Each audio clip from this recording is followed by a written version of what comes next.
Tapi saya tidak berbicara soal Prabowo, saya tidak berbicara soal Anies, saya tidak berbicara soal Ganjar.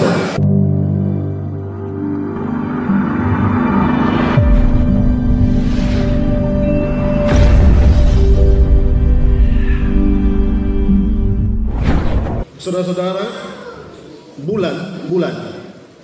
bulan itu benda langit yang tara sama dengan matahari. Bulan DP permukaan itu kasar dan gelap. Bulan tidak punya cahaya. Tapi uniknya bulan bisa memantulkan cahaya. Bulan memantulkan cahaya karena dia menerima cahaya sinar matahari lalu dipantulkan ke bumi. Kira-kira begitu yang Paulus mau sampaikan lewat teks ini. Ibu bapak saudara-saudara, melalui teks yang torang baca, Paulus mau tegaskan bahwa dia jadi rasul itu karena terang kemuliaan Tuhan, terang kemuliaan Kristus menyinari hidupnya yang penuh dengan kegelapan. Setelah ia disinari dan diterangi oleh cahaya kemuliaan itu, dia juga mau untuk menerangi orang lain yang belum percaya. Tapi dalam pengalaman pelayanan Paulus, ternyata dalam memberitakan Injil untuk menerangi orang lain dalam kegelapan itu tidak mudah. Ada yang menerima, tapi juga ada yang menolak, saudara-saudara. Makanya Paulus kasih tanggapan Pak orang yang tolak di ayat 3, jika Injil yang kami beritakan masih tertutup juga, maka ia tertutup untuk mereka yang akan binasa. Saudaraku yang terkasih, penolakan terhadap Injil, penolakan terhadap firman Tuhan adalah fakta bahwa manusia masih mau hidup dalam dosa. Adalah fakta bahwa manusia masih dipengaruhi oleh ilah-ilah zaman ini. Egois, ketamakan, nafsu duniawi, hedonisme. Orang yang menganggap bahwa kesenangan dan kenikmatan adalah tujuan hidup yang utama. Konsumerisme, orang yang menganggap bahwa barang-barang mewah, barang-barang branded adalah kebutuhan yang utama. Itu adalah sumber kebahagiaan. Mereka pikir mereka telah hidup dalam cahaya kemuliaan, padahal mereka tak sadar mereka sedang hidup dalam pekatnya kegelapan. Mereka pikir mereka telah disinari oleh cahaya kemuliaan, tapi mereka tidak tahu bahwa apa yang mereka anggap sebagai cahaya kemuliaan, iya, tapi cahaya kemuliaan duniawi, bukan surgawi. Saudara-saudara, itu menjadikan manusia tetap tinggal dalam dosa, tinggal dalam gelapnya dosa itu. Sekarang saudara-saudara, apa yang harus tong buat? Sebelum itu saya mau bilang begini, gelapnya malam itu beda dengan gelapnya dosa. Kalau malam lampu mati, tong bagara pasti cari lilin, pasti cari senter, pasti cari pelita, supaya tong bisa dapat cahaya, bisa dapat penerangan. Tapi ketika lampu mati di malam yang gelap itu, tong tara bikin apa-apa juga boleh, cahaya itu tetap datang. Entah itu lampu menyala atau tunggu pagi, cahaya matahari. Terang itu pasti datang. Itu perputaran yang alami. Tapi gelapnya dosa beda. Gelapnya dosa itu sinar matahari pun, cahaya lampu yang besar pewat bagaimanapun tak mampu terangi gelapnya dosa. Gelapnya dosa tidak membutuhkan cahaya-cahaya itu. Lalu bagaimana supaya gelapnya dosa itu menjadi lenyap dalam kehidupan ibu bapak saudara-saudara dan saya? Apa yang harus tong lakukan? Sederhana.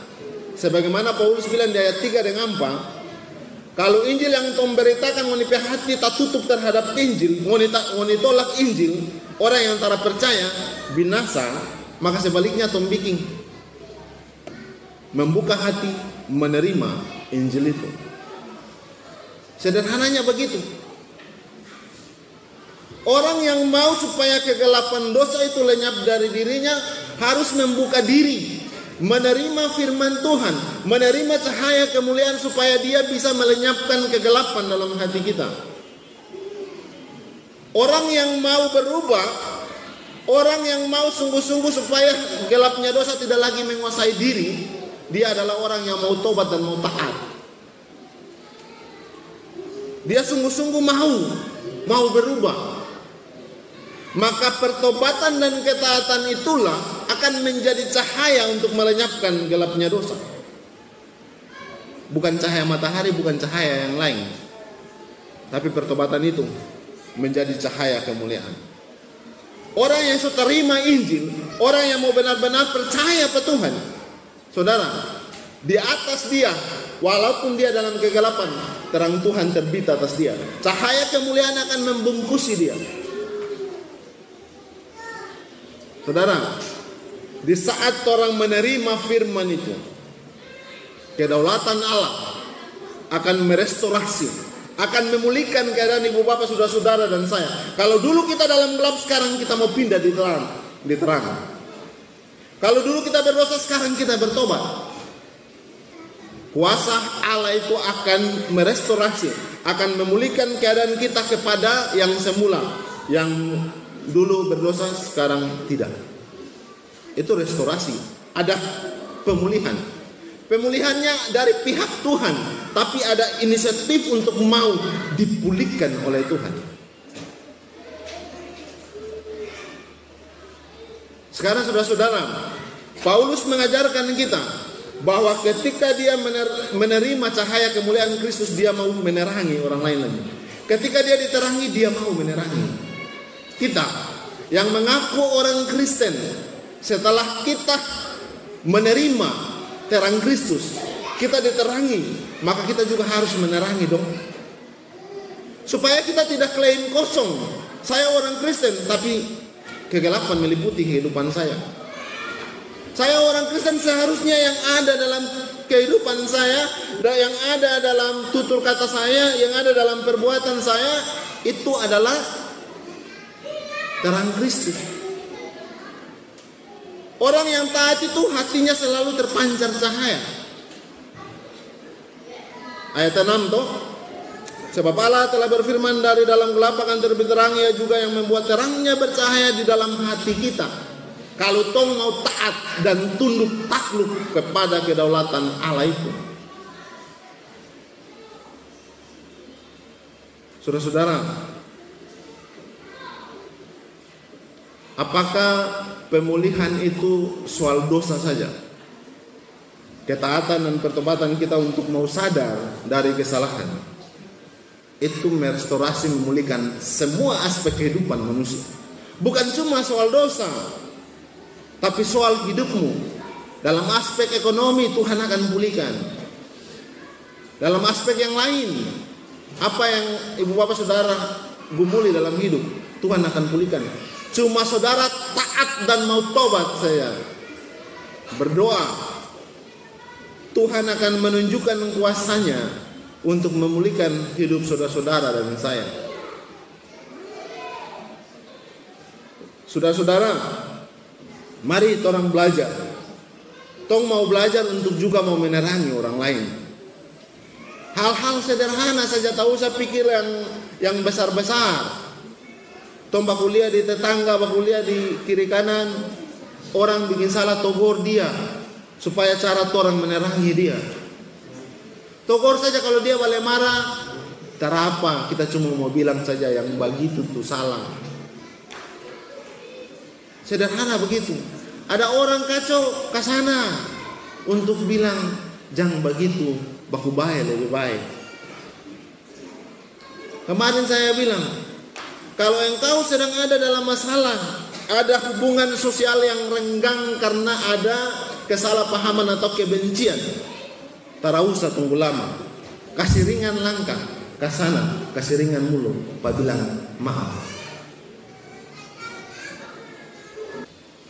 Saudara, mari kita pulihkan semua kehidupan kita. Mulai dari kehidupan pribadi kita, keluarga kita, tetangga bertetangga. Ciptakan, kalau hari ini masih ada lain benci lain, masih ada yang tersuka, berhenti. Peguna apa tong datang dengar firman, tong baca firman Tuhan? Kalau pemaknaan itu terkurung dalam ruang ibadah dan tidak keluar di sana. Kita orang Kristen ini kayaknya so suci, tapi sucinya di dalam gereja, keluar sana jadi pecundang. Tong bilang tong ini kumpulan orang-orang percaya, orang-orang kudus, tapi tong keluar ke sana kudis kaskado. Kemarin ada satu jemaat datang di pastori dan tong dua baca cerita. Ya, lumayan lama lah, 1 jam lebih. Kita bercerita soal ini, soal hidup ini, bahwa kebahagiaan itu tong yang cipta. Ingatlah bahwa kemudian pemulihan seluruh secara total ketika tong mati. Tong pulih itu pengharapannya adalah menikmati cahaya kemuliaan sorga, kemuliaan Allah. Maka sadar diri dan tahu diri, ingat bahwa tong pasti mati. Jadi jangan bikin diri tinggi hati, omong kosong. Mati ke bawah binasa. Percuma tong datang dengar firman Tuhan, tong tara bikin. Paulus bilang di ayat 3, jika Injil yang kami beritakan masih tertutup juga, binasa. Ngeri. Lalu tong klaim tong murid Kristus, tong klaim tong orang Kristen, tong klaim tong orang ini kumpulan orang-orang percaya kepada Kristus. Klaimmu kosong atau berisi? Kosong toh? Bapak saudara-saudara, itu soal tong kehidupan banyak. Tapi tong harus sadar, ketaatan itu penting. Ketaatan itu takluk tunduk pada kuasa Allah dan membiarkan Dia bekerja berdasarkan kuasanya. Sampai di situ. Sekarang tong pindah di tempat lain. Masih hal soal restorasi, masih soal diterangi dan menerangi, masih soal pemulihan. Sekarang tong bicara soal toran di jemaat. Tong akan keluar kepada lingkungan yang lebih besar, bangsa ini. Tong akan tentukan presiden dan wakil presiden, wakil-wakil rakyat, mau di pusat, provinsi, pusat DPD, provinsi, kabupaten. Untuk presiden, saudara-saudara, debat 5 kali itu kira-kira memberi pesan yang cukup untuk orang yang nonton untuk menentukan siapa yang lebih baik untuk memimpin republik ini 5 tahun ke depan. Tapi saya tidak berbicara soal Prabowo, saya tidak berbicara soal Anies, saya tidak berbicara soal Ganjar. Dalam tema ini, kehidupan Indonesia ke depan akan menjadi terang atau gelap hanya kepada orang-orang yang benar-benar tunduk dan takluk kepada kehendak Tuhan. Maka siapapun nanti presidennya tidak jadi soal. Tugas kita adalah berdoa dan berharap bahwa siapapun yang terpilih nanti, dia mampu untuk menerangi bangsa ini. Dia mampu untuk memulihkan semuanya. Dia mampu untuk merestorasi. Ada kemiskinan, ada ketimpangan sosial, ada ketimpangan hukum, harus dipulihkan, kembalikan pada fungsi yang semula. Itu restorasi. Jadi mari kita memilih, karena pilihan kita menentukan masa depan bangsa ini. Siapapun yang nanti terpilih, mau Prabowo, mau Ganjar, mau Anies, kita tetap berdoa semoga mereka yang terpilih itu mampu memberikan kesejukan, mampu memberikan cahaya yang lebih terang daripada yang semula. memulihkan semua bentuk ketimpangan yang terjadi di republik ini, kembalikan kepada posisi yang semula. Yang kita harapkan itu, Bapak saudara-saudara, kita memilih sebagai kewajiban kita, bagian dari warga negara Indonesia. Maka buatlah pilihan yang tepat, bukan cuma presiden, soal wakil-wakil rakyat kita. Tong solia selama ini, dan siapapun nanti yang terpilih duduk di DPR, RI, DPD, provinsi sampai kabupaten, berharap juga hal yang sama. Mereka dapat memberikan cahaya.